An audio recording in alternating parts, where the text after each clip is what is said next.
بسم اللہ الرحمن الرحیم۔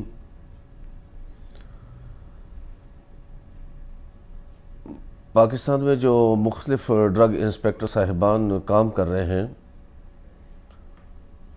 ان کے نالج کے لیے اور میڈیکل سٹور مالکان کو ان کی بلیک میلنگ سے بچانے کے لیے میں آج ڈرگ ایکٹ 1976 سیکشن نمبر 17 کا ذکر کرنا انتہائی ضروری سمجھتا ہوں۔ پاکستان کیمسٹ ریٹیلر ایسوسی ایشن رول آف لاء پر یقین رکھتی ہے۔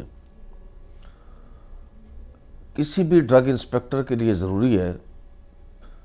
کہ اس کی اپوائنٹمنٹ کے لیے ضروری ہے، اس کے نوٹیفیکیشن کے لیے ضروری ہے کہ ڈرگ انسپیکٹر کا کوئی بھی مفاد، کوئی بھی ایسا کاروبار جو دوائیوں سے منسلک ہو، ڈائریکٹلی اور انڈائریکٹلی، وہ خود اپنے نام سے کاروبار کر رہا ہو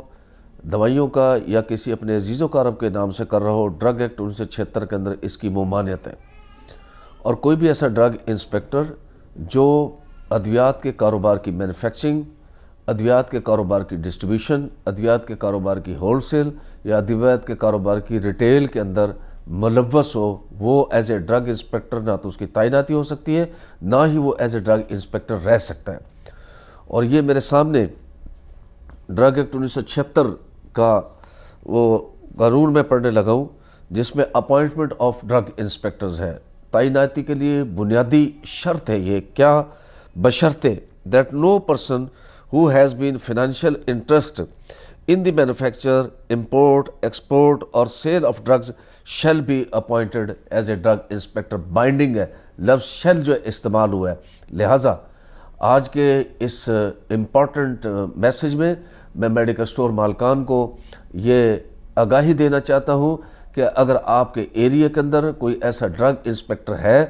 جو کاروبار بھی دوائیوں کا کر رہا ہے، کسی اپنے بھانجے، بھتیجے یا خونی رشتے کے نام پر کاروبار بھی کر رہا ہے اور وہ ایز اے ڈرگ انسپیکٹر جو ہے وہ آپ کے علاقے میں تعینات ہے، اگر آپ قانون کا سہارا لیتے ہوئے اس ڈرگ انسپیکٹر کے خلاف جو دوائیوں کے کاروبار میں منسلک ہے یا دوائیاں بھی سیل کرتا ہے، اگر آپ انونیمس بغیر کسی نام کے یا خود بھی اس کی جو ہے وہ کمپلینٹ کر دیتے ہیں اتھارٹیز کو، تو ایسا شخص بطور ڈرگ انسپیکٹر کام نہیں کر سکتا، نہ ہی اپنی سیٹ پر وہ برجمان رہ سکتا ہے اور نہ ہی اپنی